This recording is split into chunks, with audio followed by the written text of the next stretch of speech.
Heat. Heat. Oh, this is going to be a thing. The air crackles with a foreboding energy, a palpable tension gripping Southern California as an unprecedented weather phenomenon bears down. Their house may be damaged.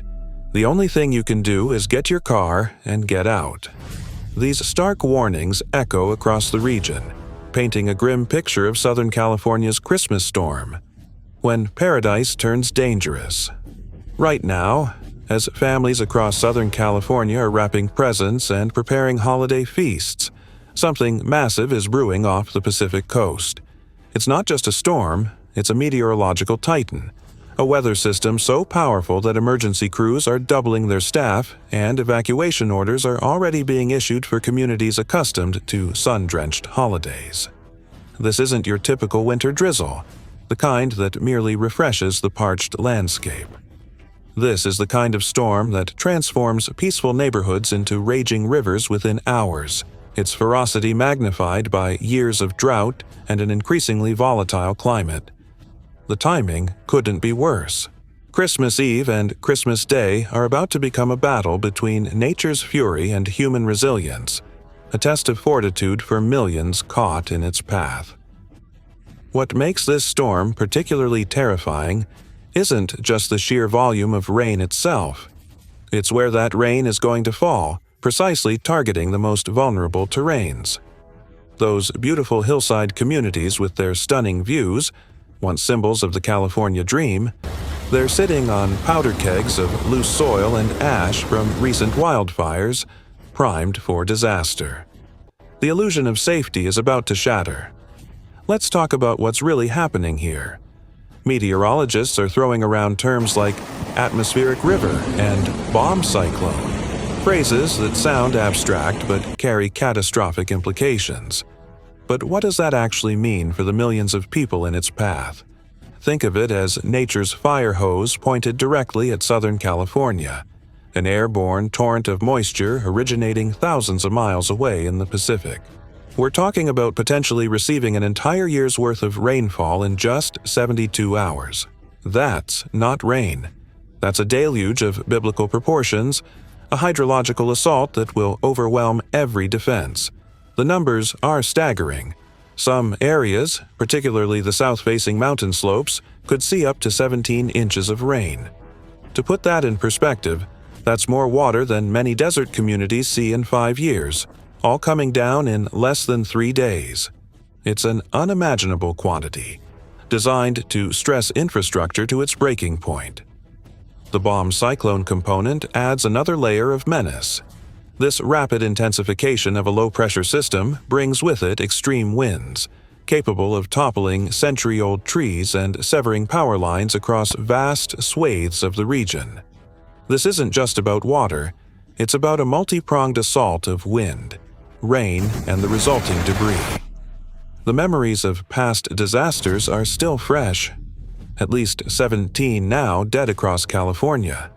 Heavy rains and wind striking the state, nearly the entire state under flood watches. We've got trees down. We've got mudslides. We've got folks actually trapped in areas where we have major road failures. The harrowing footage from previous events serves as a grim preview. Let's go, folks. Okay, all right. Okay, let's go home, guys. The urgency in those voices is unmistakable. The south-facing mountain slopes are particularly vulnerable, with forecasters predicting accumulations that would make Seattle jealous. But here's where it gets really dangerous. Remember those devastating wildfires that scarred the landscape over the past few years? Those burn areas have transformed from protected forests into death traps. Without vegetation to hold the soil in place, these slopes are essentially massive mudslides waiting to happen. The very soil that once supported vibrant ecosystems now lies barren, parched, and unstable. Add water, and you've got a recipe for catastrophe, a liquid avalanche capable of sweeping away homes, cars, and lives in an instant.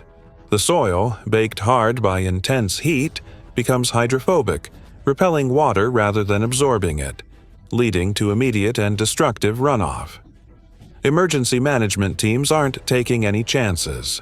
Ventura County alone has deployed 50 additional personnel, including specialized swiftwater rescue teams. These aren't your average first responders.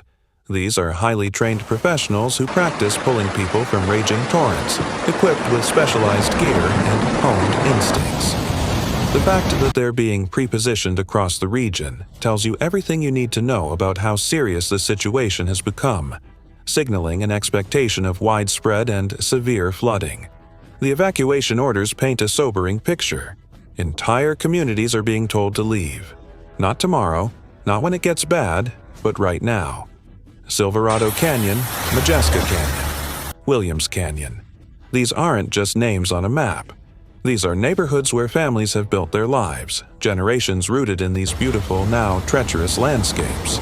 They're being told to abandon everything and run, often with only moments to gather essentials, facing the agonizing decision of what irreplaceable memories to save. What's particularly cruel about this storm is its timing. For many, Christmas is a time of joy, family, and respite. Instead, it's a period of fear and displacement. Tourists who fled storms in Oregon, seeking California sunshine for the holidays, now find themselves trapped in an even worse situation. One couple from Portland thought they were escaping their own atmospheric river, only to drive straight into California's version, a journey from one natural hazard to another. The irony would be funny if it weren't so dangerous, highlighting the interconnectedness of weather systems across the Pacific Northwest and California. The technical details of this storm system are fascinating in their complexity, a testament to the raw power of nature. We're dealing with not one, but two atmospheric rivers. The first one, a behemoth, is hitting tonight through tomorrow afternoon, the heavyweight champion of this dual assault. It's packing winds that could topple trees and rainfall rates that will overwhelm even the best drainage systems. Then, just when people think it's over, Round 2 arrives on Thursday and Friday, a second surge of moisture ensuring sustained saturation and increasing the likelihood of landslides as the ground becomes utterly sodden. Local authorities are practically begging residents to take this seriously. The message is clear, direct, and unyielding. If you see moving water, don't even think about driving through it. The statistics are horrifyingly simple. It takes just 6 inches of flowing water to sweep away a car. 6 inches. That's less than the height of a curb, yet it has the power to turn a 2-ton vehicle into a toy boat, its occupants at the mercy of the current. The preparation efforts reveal the scope of what's coming. Residents are filling sandbags by the hundreds, transforming suburban garages into makeshift fortification centers. They are reinforcing doorways, clearing gutters, and securing anything that could become a projectile in high winds. A race against the clock to protect homes and lives. The creek area and literally fell 6 feet down in a hole. Luckily, he survived. The mountainside here, the debris just started coming down. I just filled up 4 feet or so. Pretty much buried the truck.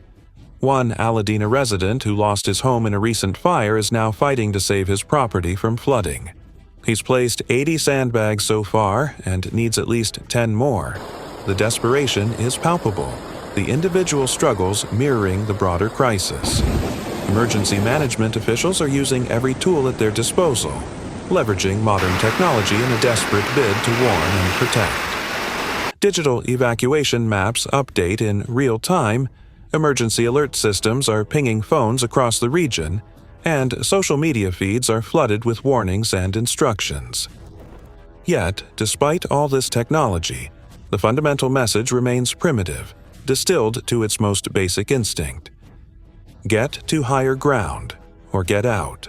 The infrastructure challenges are monumental, reflecting decades of development in flood-prone areas and an aging network struggling to keep pace with modern climatic extremes.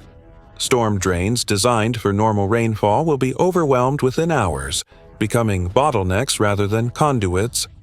Roads will transform into rivers, making essential travel impossible. Power lines will fall, plunging communities into darkness and silence. Cell towers might fail, cutting off vital communication links at the moment they are needed most. This isn't fear-mongering.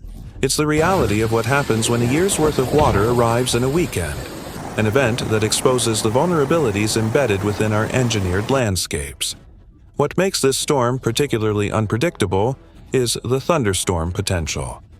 Embedded within the atmospheric river are pockets of extreme instability. These can spawn intense downpours that dump inches of rain in minutes, creating flash floods with virtually no warning. One moment a street is passable, the next it's a raging torrent carrying cars, debris, and anything else in its path, transforming ordinary urban spaces into chaotic waterways. Straight ahead, it's pushing. This is historic flooding that goes all the way back to somebody started keeping a record. The sheer power of these flash flood events cannot be overstated. They are sudden, violent, and often leave little to no time for escape, their destructive force reshaping landscapes in an instant. The human stories emerging from the evacuation zones are heartbreaking. Tales of resilience stretched to breaking point. Families who've already survived one disaster, wildfire, now face another. They're packing emergency bags again, making impossible choices about what to save and what to leave behind, their lives reduced to what can fit in a car.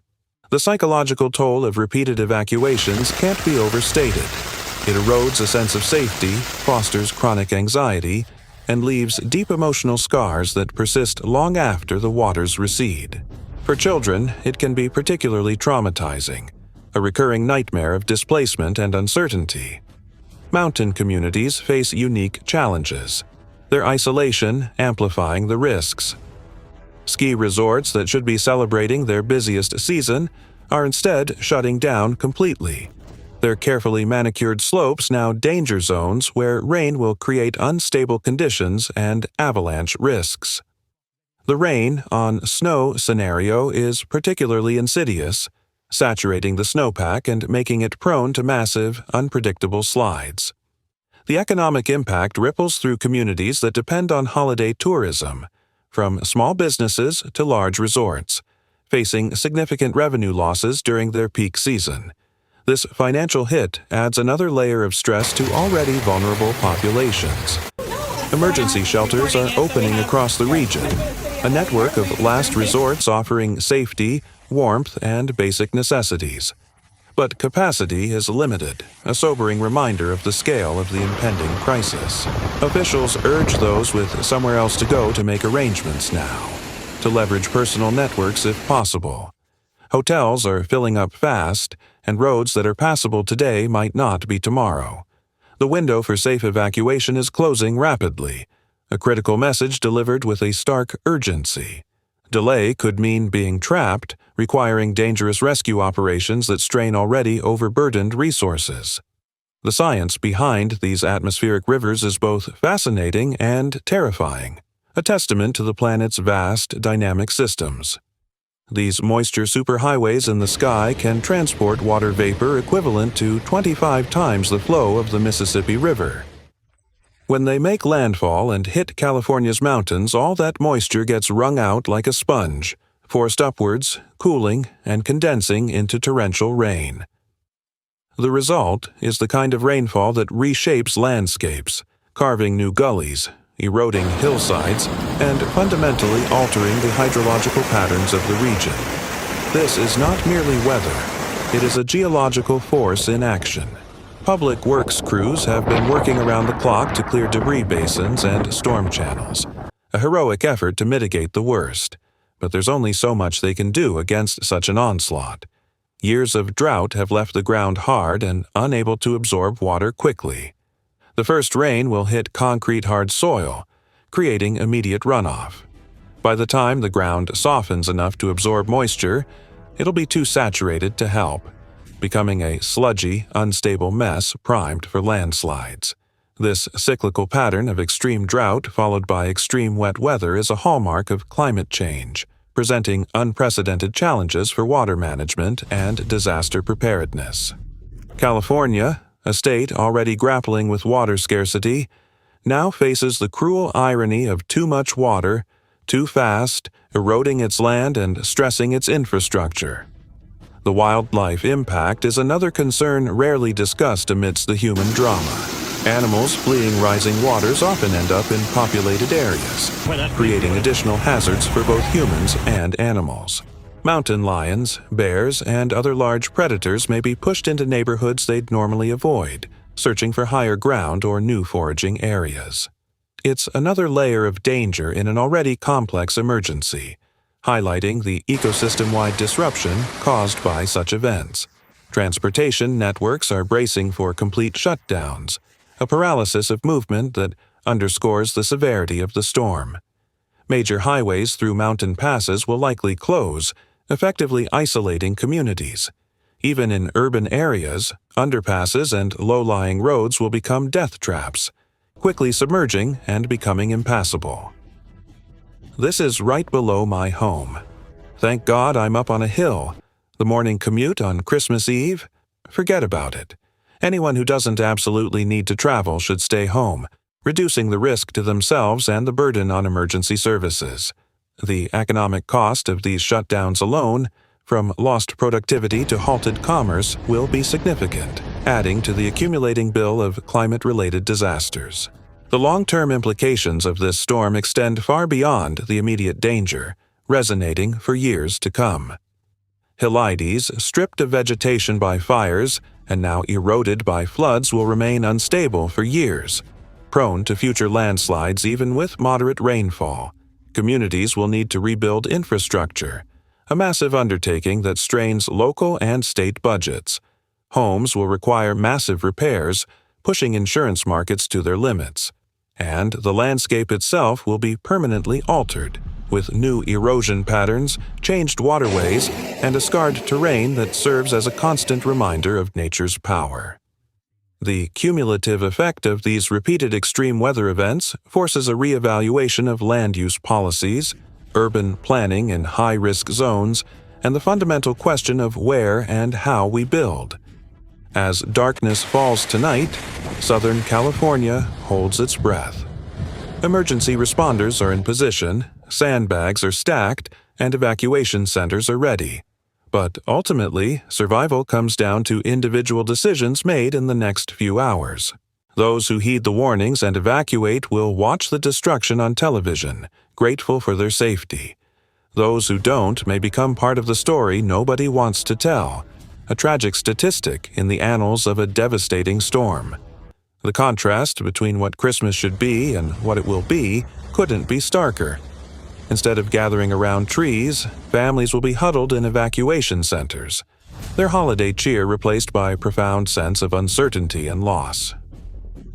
Instead of unwrapping presents, emergency crews will be unwrapping rescue equipment, their holidays sacrificed to the urgent task of saving lives. Instead of Christmas dinner, many will be grateful for a cot and a hot meal in a shelter, clinging to the most basic comforts. This storm represents everything that makes natural disasters so devastating.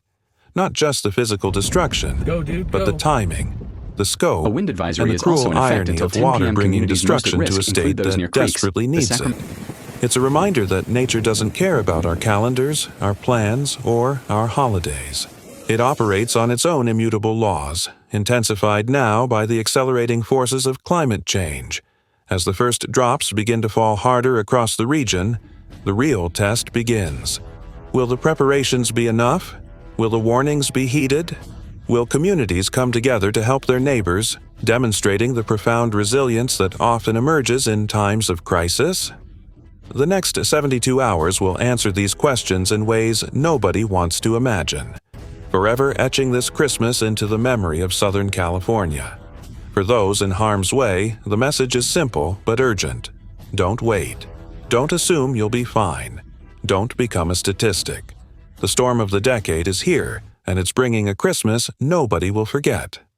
The time for action isn't tomorrow. It's right now.